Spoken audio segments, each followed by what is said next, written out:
Getting started investing can be extremely overwhelming. Where do you begin? What strategy is best? Do I go with dividend paying stocks, individual stocks? What's index funds, ETFs, cryptocurrency, REITs? Maybe I should just forget the stock market and do real estate, right? We're due for a crash anyways. Isn't real estate due for a crash? What do I do? Well, I find that listening to experts, people who have been doing this for decades, is key. And that's what I did. And today I actually got to record one of these conversations that I've had with someone I look up to so much, PPCIAN. If you're from his channel, this is part 2 of the interview. You could check out part 1 of this interview on his page. That's PPCIAN. He is a great dividend investor. He's a father. He's got, I think, 2 kids. He's got a wife. He's got a business. He's got a YouTube side hustle empire educating people how to invest. He is a legend and someone that I really studied. I studied not just his strategies for investing, but his strategies for educating people and making sure people who otherwise would not be as into investing are into investing, because at the end of the day, investing is for everyone. And if we're living in the United States, if you're watching this in the United States of America,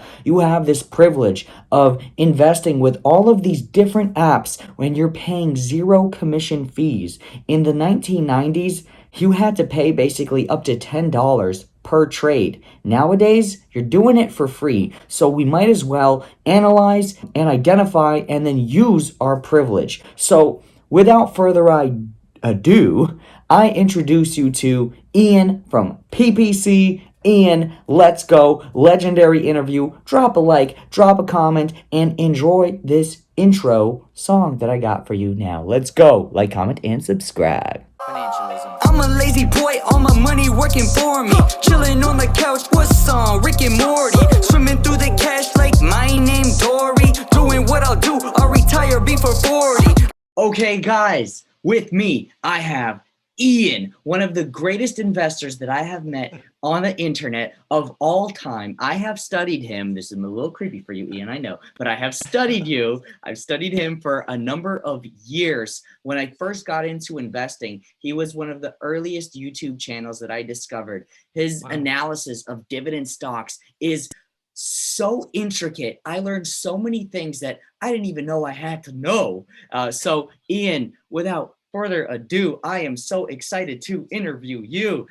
Let's get into this. Who are you? Where are you from? Why did you pick dividend stocks? Well, Georgie, thank you so much for having me on your channel, and the whole Funancialism community. Thank you for tuning in to the interview today. It's an honor to be here. You are too kind, my friend. I really appreciate the grand introduction, and thank you. Sometimes, honestly, in my dividend analysis, I probably go into too much detail. So thank you for sticking in there with all of the details there. It's an honor to be here. I am a business professional based out of the San Francisco Bay Area. I work in the real estate industry and commercial real estate. And on the side, I love investing for dividend stocks. I've been investing in dividend stocks for as long as I can remember. I grew up in the greater Los Angeles area. I moved up here to NorCal to go to school. I went to Stanford University. That's where I met my wife. And I met my wife. She went to UC Santa Cruz, but we met during those kind of college years, or right after those college years, and decided to stay up here and enjoying life here, investing in dividend stocks. Wow, what a story. I didn't know you were from LA too, so that's awesome.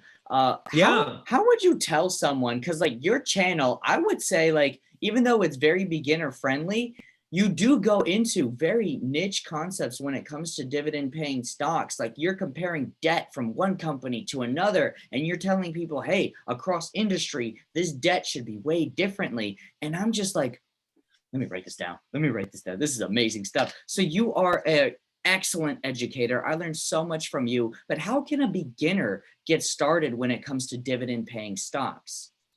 That's a great question. So, yeah, it's taken me many years to get to where I am. I've been investing for dividends for over 20 years, and I do like to invest in individual stocks. And I've become over the years very well versed on different stocks, different industries, how to analyze those stocks. And I would say the goal of my channel, honestly, is to inform the community. So I think if someone is just getting started thinking about how to invest, what I would suggest is definitely watching some of my videos and some of the other creators out there as well, such as yourself. Some of the videos actually on my channel are geared towards beginners. I have a new beginners series, so that's one area just to start learning. I think another great place to start learning is by reading. And so one of the ways I educated myself in the early days was reading all of those books from The Motley Fool. Like those were the best like basics book series that just helped me understand, hey, what is a balance sheet? How do I analyze it? What is the income statement? What do I look for in the income statement? What are some of these types of margins that I want to calculate and look at? Just the basics. And then I would say also Peter Lynch, he's a famous author and mutual fund manager. He managed the Fidelity Magellan Mutual Fund, and one of the most popular mutual funds, best performing mutual funds of all time. And his practice is really about identifying household brands, household brand name stocks that we all know, we all love. And he likes to target those as potential investment opportunities. And so for someone just getting started, I think one of the biggest mistakes that people make out there is they think to make money in the market, you have to find something that no one knows about, or you have to find this diamond in the rough, or they think you have to go into something that's very technologically advanced, that's really hard to understand. And people get into trouble investing, for example, in some advanced, like maybe a semiconductor that they don't fully understand. Well, what does that company really even do? And surely people do make money that way if they understand those technologies, or they're in a position to invest in them because that's their wheelhouse. But I've found for myself, for beginners especially, starting just with the basics, just a company like Starbucks, for example. Now this is almost empty here because Georgie and I just filmed a video for my channel right before this one, which was awesome. And even with a company like Starbucks, everyone understands Starbucks. And when I started digging into the financial details of that company, I'm like, wow, this thing is amazing. And I bought shares. I've owned it for years now, but even during the pandemic, I was buying shares in the $50 range. Now it's up above $100 again. And so what I'm trying to say is investing is for everyone. Dividend investing is for everyone. And yes, you can make it really complex. Sometimes I make it really complex, but we can also make it really easy. And it's possible to start out and build from just a basic standpoint. Wow. And Peter Lynch is someone I look up to as well. And he has this quote, I'm going to butcher it a little bit, but he says, more money is lost waiting for the correction than during the correction. So do you agree with this? Why or why not? And how is this applicable to your overall investing strategy? Yeah, this is a really good point. And so I just brought up the point that, hey, I bought Starbucks during the horrible times when Starbucks was closed. And now I've benefited because of that, because they're reopened and everyone's going there living life. But the fact of the matter is I was just honestly, probably subconsciously trying to brag about one of my wins. But the fact of the matter is that's not how I invest all the time. Yes, during the pandemic, when things were down, I went a little heavier. But for myself, actually, for my own sanity, for my own peace of mind, I'm buying stocks pretty much every week. I like to buy stocks all the time. And even this week, it was on Monday, I bought a company called Chubb. This is a really boring one. It's just an insurance company, property and casualty insurance company. But I bought that one just this week. And did I get a good discount on it? Did I get a deep value, if you will? Not really. I paid a fair price. And so for me, at least, because I don't really like to time the market, yeah, when the market is tanking, I'll try to find some extra money to put in. But more or less, I'm always buying stocks because my goal as a dividend investor is to eventually live off of my dividend cash flow. And the only way to get from here to there when I'm finally financially free is just to keep going and building brick by brick by brick. And I found that yes, I can try to time things and get the perfect price, but it's better for me to get from point A to point B just to stay in the game and keep building slowly and surely over time. Wow. And I just want to make a quick disclaimer, and I'll make it throughout as well, but we're going to mention individual stock positions that we may own, we may have owned in the past. This is not advice or anything like that. We're just sharing our stories, and Ian has a great story to share. So Ian, Thank you. you've been investing, you said, in dividend stocks for about 2 decades now. Yeah. Have you had any scares? Because as a long-term investor, we have to learn to tolerate a lot. And I just started in 2015 and I saw the crash of 2020 and I was like, wow, 5 years of profit gone in a week. How am I ever going to? But you do. So what was it like for you? What were your biggest scares or biggest losses or biggest things you had to tolerate as you were going to this path of financial freedom? I've had every scare in the book. And so one of the reasons I'm here on YouTube sharing my story is I'm hoping to share motivation and experiences that I've had so that others in the community can benefit from it. And so I've been in dividends and the stock market since the late 1990s. Now, in those earlier days, I was kind of going between all kinds of different strategies and I was making a lot of mistakes. I was day trading penny stocks at one point. I was investing in tech stocks at one point, and there's a stock SDLI that was later acquired by JDS Uniphase. I think they rebranded to a new name now, but this was during the whole fiber optics boom, and I was up like a few $100%, and then I ended up losing money or at least breaking even or something. I don't even remember, but it wasn't good. It was not good, and so I've made a lot of mistakes over the years. I think there have been market crashes during my time in the market where I was considering, like, should I sell? Should I stay? And so it's only over the course of all of these years, all of this firsthand experience, and honestly, a lot of good advice from my wife.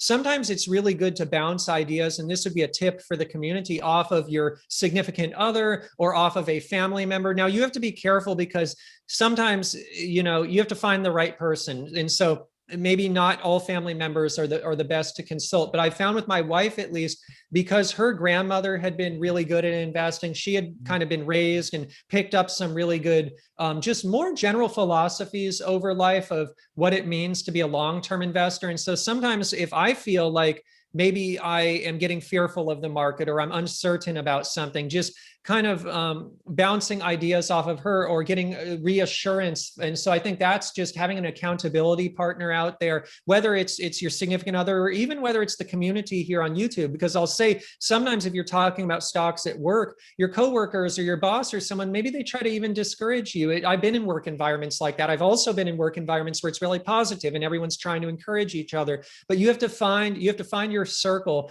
who keeps you accountable. But yeah, I faced scares over the years. These days I don't. And I would say the main thing is because I've lost money, because I've made mistakes, I've learned lessons the hard way. I have been conditioned to really appreciate what I'm doing with dividends. And what's great with dividends is when the stock prices go down, that's a good thing for a dividend investor because I'm getting more for my money. I'm buying more shares. And the types of companies I own, they generally speaking don't decrease the dividend when times get rough. In fact, a lot of the companies I own, they keep increasing the dividends over time, even during the pandemic, even during bad times. And so for me as a dividend investor, I get excited a bit when the share prices are down because I get more value for my money. So it's a little bit counterintuitive. And there's a reason I've picked this strategy. It's one that resonates with me and that I'm able to stick with even during tumultuous markets. Wow. And, I'm really big on dividends as well. People who watch my channel know that in my Roth IRA, I have a lot of individual stocks. And in the year 2020, I bought some dividend aristocrats, the companies that you described that keep increasing their dividend year after year, no matter what. JFK got assassinated, we'll pay more money. 9/11 happened, we'll pay more money. So all these world events kind of don't really impact like the dividend payout. And it's amazing, but that kind of sounds like it may come with some risks. So what would be the downside of this type of investing strategy? I think it's important for us. Even every strategy has pros and cons. What would be the cons for someone who wants to get into dividend investing, but they're kind of like, well, what's the catch? So I would say with dividends, the catch is that it's get rich very slowly. And so it's a very boring strategy. And I think a lot of people getting into the stock market, especially perhaps younger people who are coming in on platforms like Robinhood and are part of like maybe that Robinhood trading mentality. This is not trading. It's literally what I do is I buy and hold forever. And it can get boring because you're just buying a stock, you're holding it, you're collecting the dividends. And it's also the type of companies that pay dividends. Sometimes it's not quite as exciting. Yes, you have companies like Apple, which are really exciting, but the dividend's really small. The kind of companies that pay larger dividends, meaningful cash flow, it might be something like 3M. And 3M, you know, they're the company that makes all those adhesives, Post-it notes. They make just parts and adhesives that are used in industry, for example, like on airplanes. If they say actually you're never more than I think like 3 to 5 feet away from 3M, because I even have at my desk over here 3M pair of scissors, and in fact I've got the Post-its right here where I'm writing down the notes, just some of the stocks I mentioned, so that I can do the disclaimers at the end. But it's boring. It's not necessarily as exciting of a thing to talk about with your friends, your coworkers. Hey, I'm buying 3M stock today and I plan to never sell it. And sometimes a stock like that, it's growing slower. Sometimes a stock like that, you're not seeing the instant gratification. And so I would say the downside of dividend investing is it's a lot slower and more boring, and potentially, whereas so far to date, I've performed really well in my portfolio. I've generally had parity with the overall index, S&P 500, but I am skewing a lot more towards cash flow versus the index, because I use cash flow to pay bills already, and I'll increasingly do that in the future. But it's boring. But also what we've seen in recent years is some of the tech stocks, they're starting to really perform well. And the question is, well, will that continue? And a lot of these dividend value stocks lag behind, or will there be a reversion to the mean over time? We don't know, but you have to think as an investor, is there too much of an opportunity cost going all in on dividends? Are you missing something else that may get you to financial freedom quicker? Would you be better served to buy stocks like Coinbase, which I actually do own shares in? I bought some recently. Would that be something looking 10 years out that could outperform dividends tremendously? And so these are the types of things investors need to weigh. But I also think, and I'll tell you firsthand experience, a lot of the investors in my dividend community, they're well-rounded. They're not just dividends. I'm all dividends more or less, but a lot of investors, they do dividends, they do index funds, and they also do other forms of investing like tech stocks, FANG stocks, for example. Wow, like definitely you are full of insight. And my question is this Coinbase thing. So Coinbase does not pay a dividend, but it allows a space where passive income can be collected. So can you talk a little bit about that? And I'm talking about cryptocurrencies and staking. So do you know anything about that? Because it seems like it would be up your alley. And actually, I already know you know a little bit about that because you have 2 YouTube channels, and one focuses on dividends and the other on crypto staking. So can you go a little bit into crypto staking? Well, first and foremost, it's a great day to talk about crypto because crypto is tanking. I think the overall market has been starting to correct a little bit, stock market, financial markets, but crypto, it's been falling quite a bit. And so there's a lot of chatter out there about it, but I do have a crypto channel. I invest in cryptocurrencies for passive income, just the way I invest in dividends for passive income. My main strategy in crypto, well, my early strategy was around Bitcoin. And I participated in the Bitcoin bull market in 2017. I sold out. I started rebuying in 2018, and I'm holding to this point. It's not a tremendously huge position in my overall portfolio, but it's getting bigger. And one of the innovations that I see in Bitcoin is, and also crypto overall, is the opportunity to earn passive income. And there's platforms out there like Voyager, BlockFi that I discuss a lot on my crypto channel. I am an affiliate of those in terms of full disclosure. And they allow you to basically park your crypto assets and earn interest on them because they loan them out on the back end. And so it's kind of like a bank account. If you park your cash at a traditional bank account in a savings account, you can earn interest for doing so because the bank can use the money on the back end to lend it out and to fund real estate projects, for example. And so the same thing happens in crypto, but the interest rates are much higher because it's a much newer industry and it's still evolving. I personally believe that crypto is the future of finance. And so for me, the reason I got involved in crypto, honestly, is I'm based here in the greater Silicon Valley area. Over the years, I've seen trends pop up. And for example, when I actually bought the original Apple iPod the day it was released. This was the one that had the big spinning wheel on it that actually spun. And I got in line downtown Palo Alto, bought it. I was one of the first people in line and I got it, but I didn't buy Apple stock until many years later. And so that was an investing mistake. I should have known better at that time just to get into Apple at that point, and I would have already been retired. But oh well, there's still always more opportunities in the future. But I see these kind of trends, and because I live where I do and I talk to people who are on the forefront of new technologies, I really am a believer in crypto. Now, it may not pan out how I think. It is highly risky, but because now there's also a cash flow angle to it, that's something that really got me excited about it right now in 2021. And with the market correcting right now, it gets me even more exciting because it gives an opportunity to investors like me who are still building up their positions, who are still just getting started, quite frankly, to continue to average in at even better prices than it had been in the past few months. That's amazing to me because to me, you are this old school giant when it comes to dividend stocks, and you are embracing this new technology. And I feel like I see people that are older than I am, because I was definitely not investing 2 decades ago, just making this a part of their portfolio. But at the same time, Bitcoin reached something like $60,000. And now today, at the time of this recording, it's trading around the very low 30,000 mark. And I think it might have even dipped a little bit under there. So it did. How do you tolerate these huge swings? And when it comes to staking, does these huge swings kind of play a role in the future of this technology and how much companies are willing to pay out?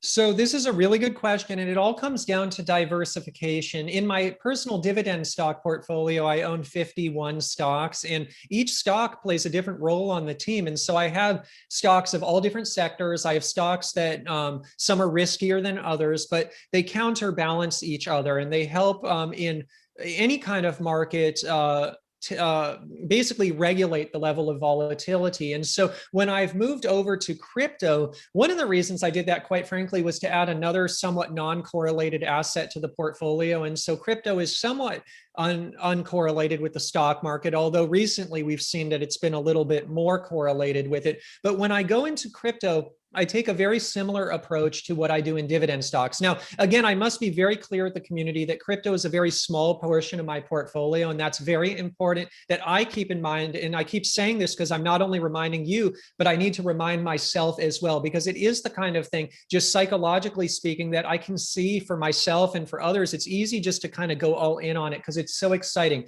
It's in many cases, these apps, they make it like a video game. They make it really fun, and it's not boring like dividend stocks. And so I have to remind myself to keep it smaller. And a lot of people in crypto say all you need is 1% of your overall portfolio, certainly not more than like 5% or 10%, because over time, if it does perform how we all believe it could, that will be more than enough. And no one needs to go take on too much undue risk, although certainly some people probably do, and that's okay. That's up to them. But basically within crypto, what I do is I diversify. And so yes, I own Bitcoin, but also I own what's called stable coins. And there's stable coins such as the US dollar coin and also the Gemini US dollar coin. And basically what those do is they're pegged 1-to-1 with the US dollar, and they have physical US dollar reserves that are audited by accounting firms that back them up. And so these stable coins, I think this is why crypto is the future of finance. They can transact on the blockchain a lot faster even than a traditional payment network. And so I think a lot of the bigger bigger companies like Visa, for example, over time will migrate a lot of their transaction processing potentially to the blockchain, potentially using coins like US dollar coin, Gemini coin to settle transactions even quicker than traditional methods. And I think when technologies improve and blockchain transactions per second continue to improve, that's really where I think the future of finance is. But right now on stable coins, I don't take too much risk on. Yeah, they're not FDIC insured, so I guess that's a risk, but they are pegged to the dollar, and in my experience so far they've stayed in parity with the dollar, and I earn a huge interest rate. So on BlockFi now I'm getting 7.5%, but that gets boosted up.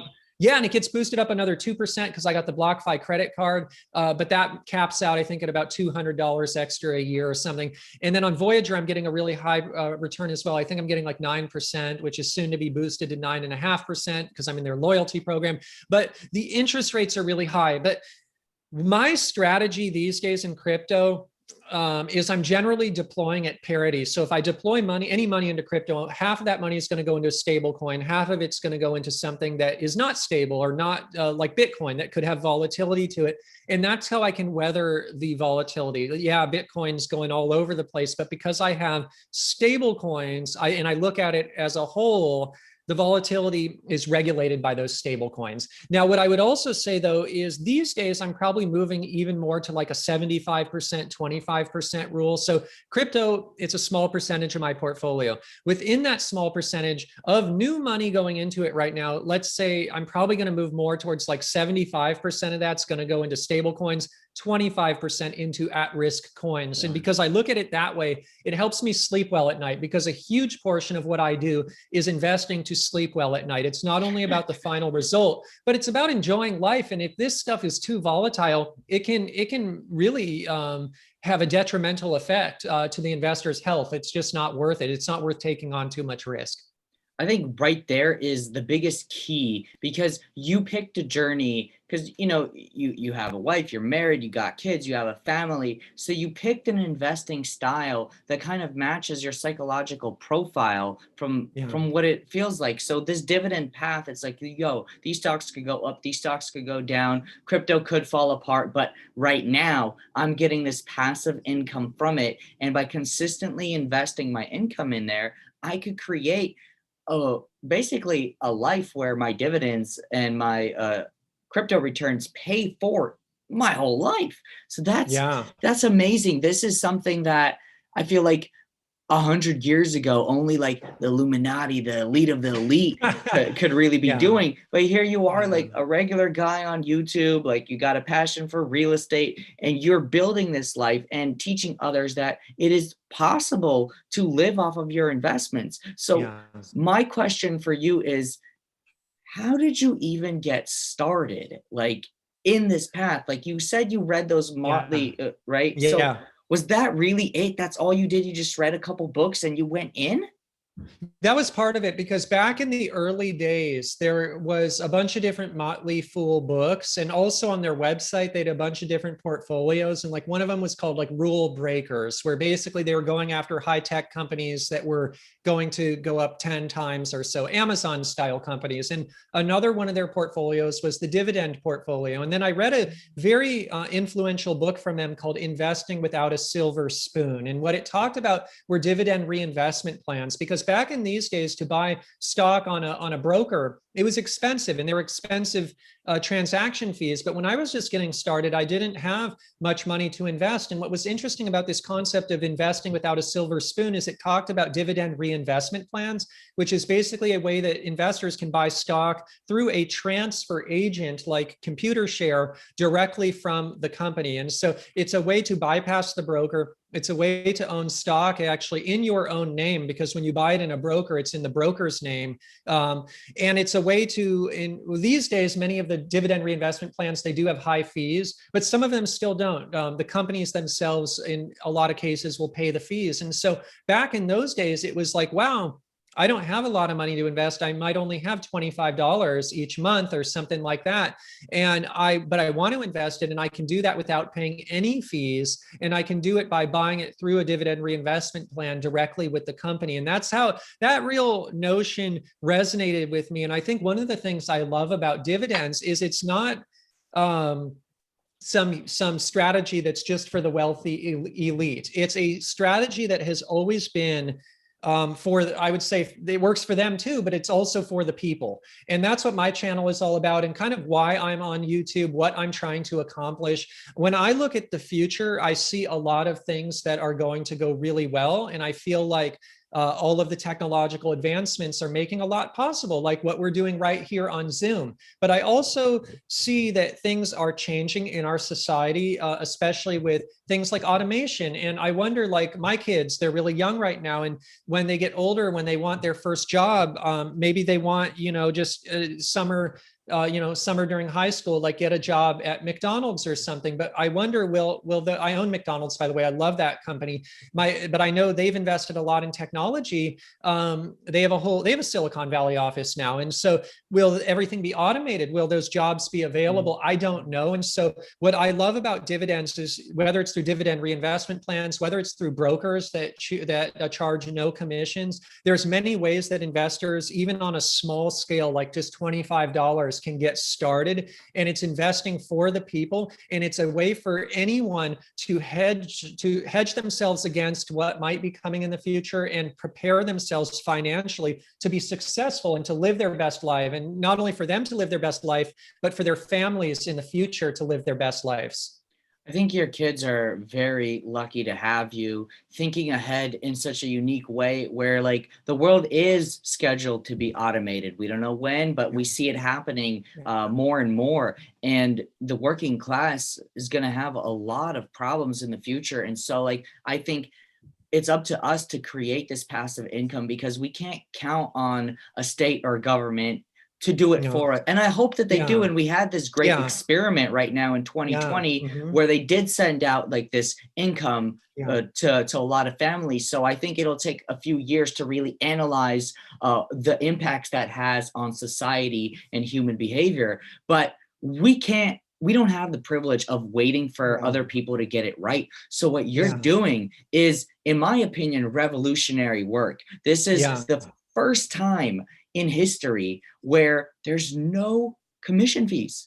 You can have $25, like you said, and go in and start building wealth for your family. When my mom moved to this country, there's no way. You had to pay a $10 commission. So if you want to buy $20 of a stock, well, first of all, there's no such thing as $20 of a stock, because you had to buy the full thing. So we are literally in a financial revolution. We don't have to pay a 50% commission to buy $20 of a stock. You can just go and do it. So seeing you take advantage and educate other people, like I put you on the front lines of this revolutionary time that we're living in. And that's why like I respect you so much. And I thought all the stars aligned when, we finally messaged each other and linked up, because this is amazing stuff.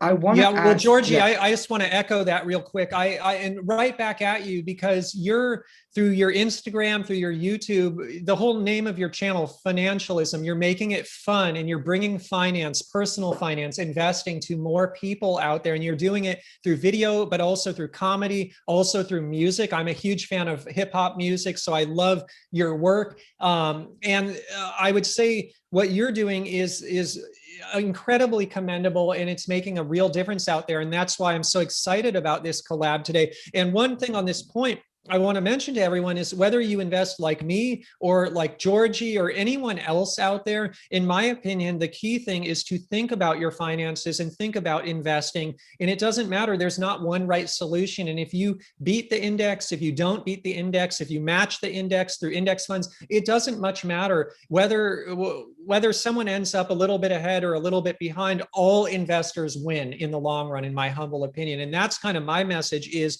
dividend investing. It's a great way It's what's worked for me, but there are other ways. And I really do hope that if you're tuning in today and you're not investing yet, that you're thinking about the steps, even in a really small manner. How can you get started? What would it look like to invest just $25 a month? And then it can build from there. And it's going to set up a great financial future for yourself, for your family, for future generations, as well as our world continues to transform. Exactly. I think we are kindred spirits with our love of hip hop and rap. So I kind of want to divert the conversation real quick because you mentioned Peter Lynch and these household names for investing. When it comes to hip hop, what are the household names that are mentioned in your house? Oh my goodness. Well, my kids definitely, they're too young. But my wife, I know she enjoys some of the same music I do. There's some overlap, but I'm really the hip hop person in my household. So it's usually with my headphones when I'm working or I'm editing videos or working on my job. But it's so difficult for me to pick a favorite. One of my favorite hip hop artists happens to be Rick Ross, and I think that's someone who's current right now, who's still like creating music, who's kind of top of his game. And the reason he really resonates with me is his story. I read his book, Hurricanes. It's one of the best books I've read. And so I do recommend it if you haven't read his book. And I know he's coming out with another book too, but Hurricanes was his first book. And it's the story of how he was raised, how he was brought up, and how he faced adversity and overcame it. What's so interesting with Rick Ross is he was trying to succeed in hip hop for many years. And his story in hip hop is kind of like my story in investing. He didn't have instant success. He faced a lot of setbacks. He even saw other people around him succeeding before he did. He saw people who were his peers, and he was excited for them and he would celebrate their success, but they were making it big time before he did. But he never lost hope, he never lost the faith, he just kept trying. And through perseverance, when that song the Every Day I'm Hustling, when that one finally launched, it basically launched his career. And in fact, I've got this one here. Every day I'm hustling. So that reminds me of my inner Rick Ross. But basically, I would say he's someone not only because of his music, but because of his story and what he's come to achieve, is someone that resonates with me big time. But I love all the classics like Tupac, Biggie, Snoop Dogg, Dr. Dre. I also like some of the more like I'd say artistic hip hop that kind of goes more into like a jazz style, like the Far Side, A Tribe Called Quest, Q-Tip, like that side of things as well. And these days, honestly, I'm trying to just find kind of off the beaten path tracks that are kind of from when I grew up that I hadn't heard. And it's hard to find them, but sometimes I find a hidden gem. And it's kind of like investing in stocks. I'm going all over YouTube in random spots looking for something I haven't heard before. And sometimes I happen across something and I'm like, wow, this is I struck gold today. Wow. How about yourself? Who are your favorite artists? I do appreciate Rick Ross like a whole lot. I didn't know his story that much, but I listened to all of his albums like from top to end. So he is someone that I look up to when it comes to his skills as a hip hop artist. I like to look at rappers like stocks. So back in 2015 is kind of when I got into rap myself, and I picked it because it was a skill set that I just didn't have. And I was like, can I be good at something I am terrible at and have no natural talent or inclination? I didn't even know that beats exist, like 1, 2, 3, 4.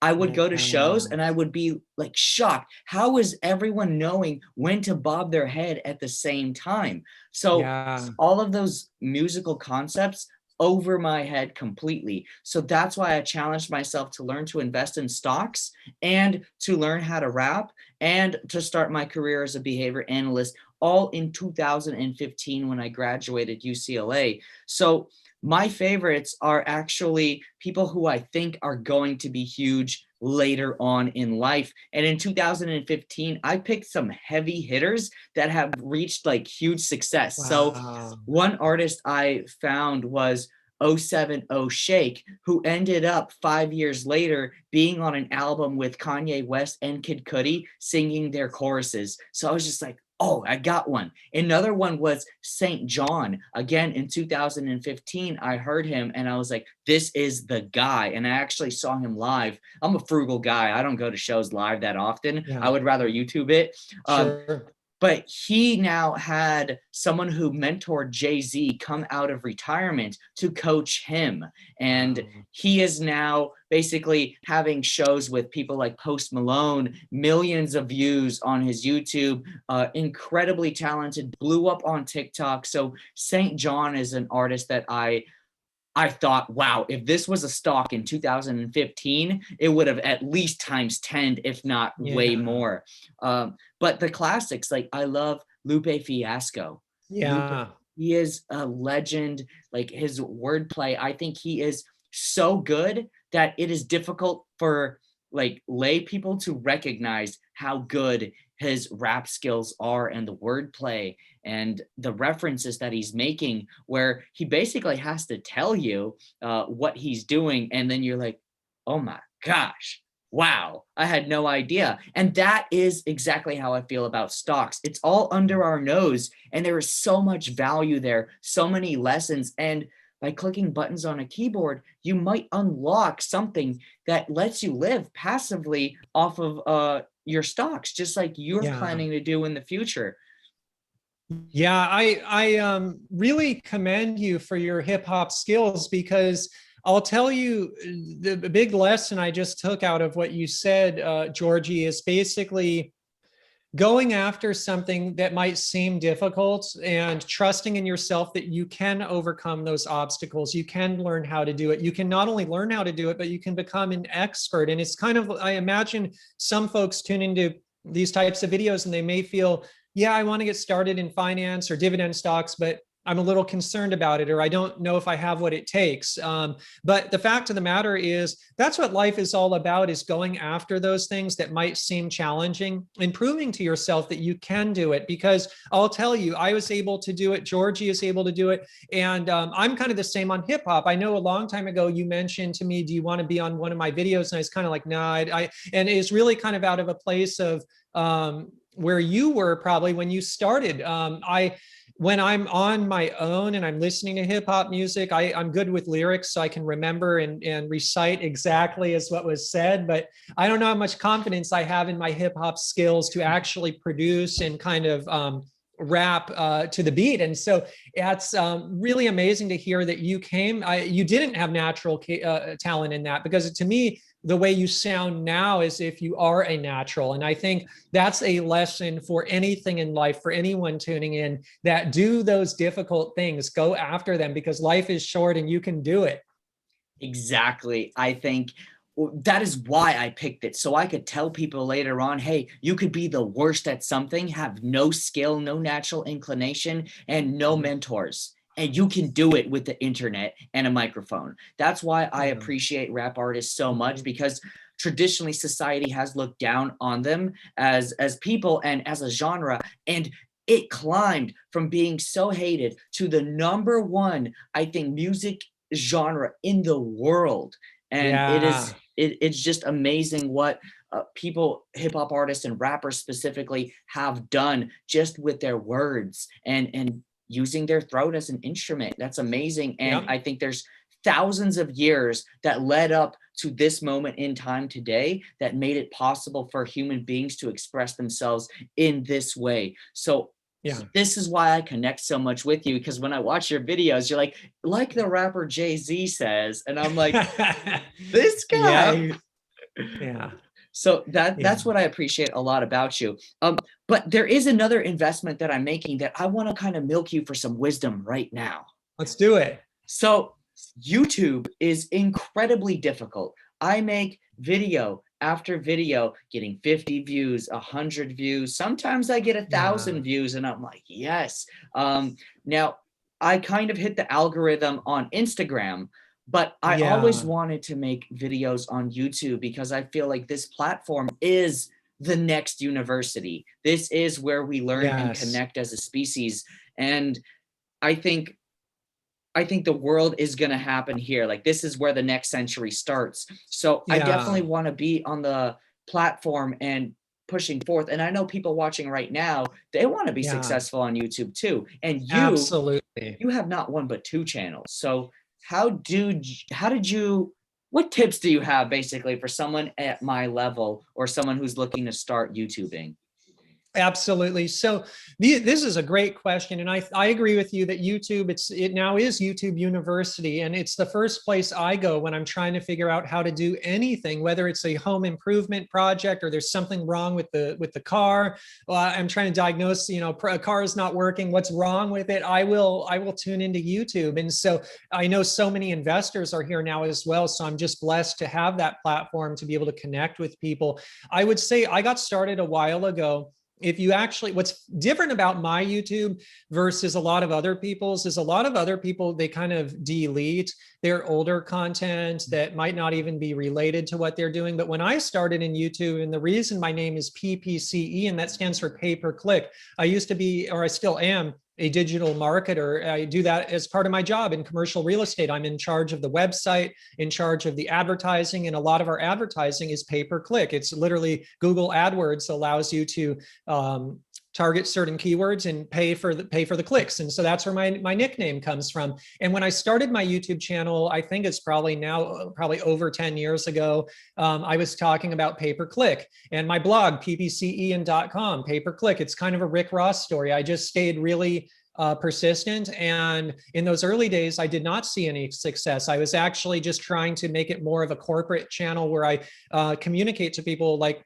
if you want to be a pay-per-click analyst or manager, what would your career look like? Here's some career tips. I have all my early videos there if you still want to check them out. And you'll see I don't have the confidence I have now. I don't have the presence on video I have now. I don't have the flow I have now. And the reason I leave those videos is to show before your eyes kind of the before and the after, because even with something like YouTube, it's this concept of building these second skills. There's this concept of second skilling. I forget the author, but there's a book called A Mind for Numbers where that concept was discussed. And it's this idea that you have a side hustle, you have these hobbies, you learn these skills, but these second skills, they can become very valuable in all kind of areas of your life, including your job. And so for me, just even being on YouTube, putting aside, I've got 80,000 subscribers now. I've been very lucky and fortunate. It's just been the concept that I've learned so much as well. And I've developed as a person over these 10 plus years that I've been just trying out different things. And so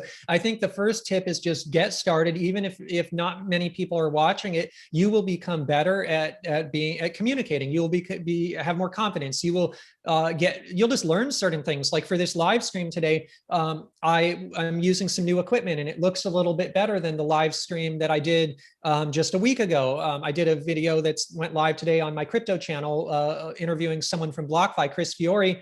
The video quality is not as good because I didn't have the equipment I have today. And so it's just, you learn these things, and it's a great way to build yourself. But in terms of kind of hitting it big on YouTube, it's really hard. I don't know that much about the algorithm, to be honest. I know there's a lot of people that try to target keywords, or they try to go after the algorithm. I would say my strategy is a little bit different. What I've chosen to do is really long form. So most of my videos are 1/2 hour or longer. I have some videos that are 1 hour long. And so I really like to take the time to and I don't just talk to talk, but some people think I'm long-winded, but I do try to get to the point. But I'm not just trying to add in fluff or padding. I'm really trying to have a wealth of knowledge in those 1 hour long videos or those 1/2 hour long videos. But I do think YouTube increasingly is going to reward long form content, because content that engages someone, that keeps them on YouTube, it's clearly going to be valuable for YouTube and for the creator, because it's clearly engaging content. And so I have and just some of the videos I've observed is, I know YouTube does care a lot about the amount of time, the amount of hours that people watch. And so I guess for me, longer videos have worked, but that might not be everyone's style. I know sometimes I'm looking just for a quick information, like how do I get this done quickly? And I'll go towards a shorter video. I think it's important really to engage with the community. One of the things that I look at my channel, it's not just a YouTube channel, this is a community of people. And so when someone takes the time to write a comment, It's pretty difficult to answer them all these days because there's so many, but I'll typically try to respond to most of the comments. And so if I think that is something that can differentiate a YouTuber's channel out there, is how involved the YouTuber is with the community, how much time they're taking to be involved in the community. I would say it's really important to invest in some basic gear. You don't have to go too crazy. I would say as long as you have an iPhone that's probably, or a relatively recent iPhone, the camera quality is probably going to be good enough. But what you want to make sure is you have really good lighting. And so you get some softbox lighting. If you wear glasses like I do, you don't want a ring light, which is a mistake I made because it'll show the rings in your glasses. And so the softboxes, if you put a few around you, not dead on, it'll work with someone with glasses. I would say investing in a really good microphone is important because audio quality is huge on YouTube. I would say investing in a really good backdrop, just these basics. And so I would say if you are willing to spend, a few $100s, and it can get, over time, you'll probably spend more and more money, but it doesn't have to be too expensive. A lot of people invest in like top of the line, like DSLR cameras and stuff, and that works for them. For me, I've been better just staying kind of on the frugal side, to really stay true to what I'm doing in personal finance.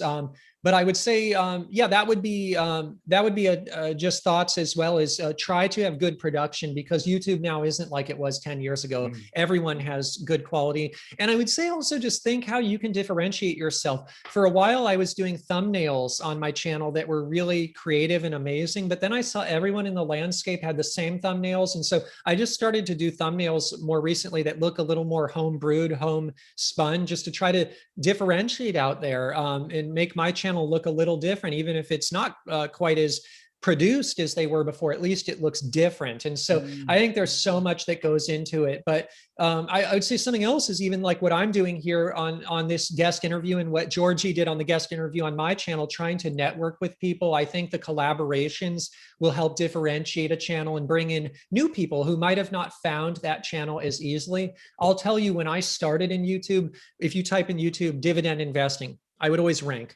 really high. Now, when you type in dividend investing, I don't even rank very well, because there's new dividend channels that literally come up every day. And a lot of these channels, they're doing really well. And so it's one of these things, I would say, like anything in life, it's not easy. I would only do it if you have a huge passion for it, but it is possible. It's very rewarding, and it's persistence. Just keep trying, keep improving, and look at it as something that it's not only like, you don't have to hit a certain subscriber level. It's about incremental improvement over time. And sooner or later, I've seen channels blow up, and all it takes is one video. I've seen channels that have literally gone from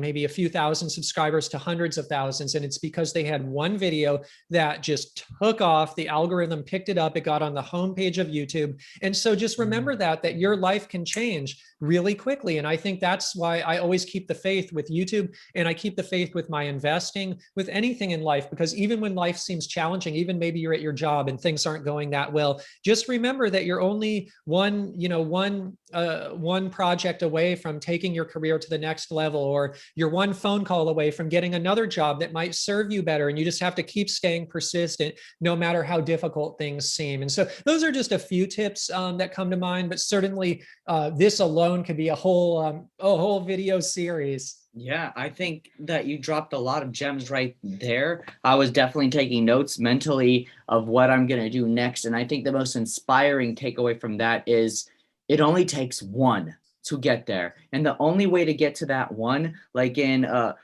Paulo Coelho's The Alchemist, you have to keep mining until you hit that gem. And most people, they walk away right before they hit it. If they just did the next video, that would have been it. So I want to thank you for your time. And where can people find you and basically get motivated and stimulated for dividend and crypto investing?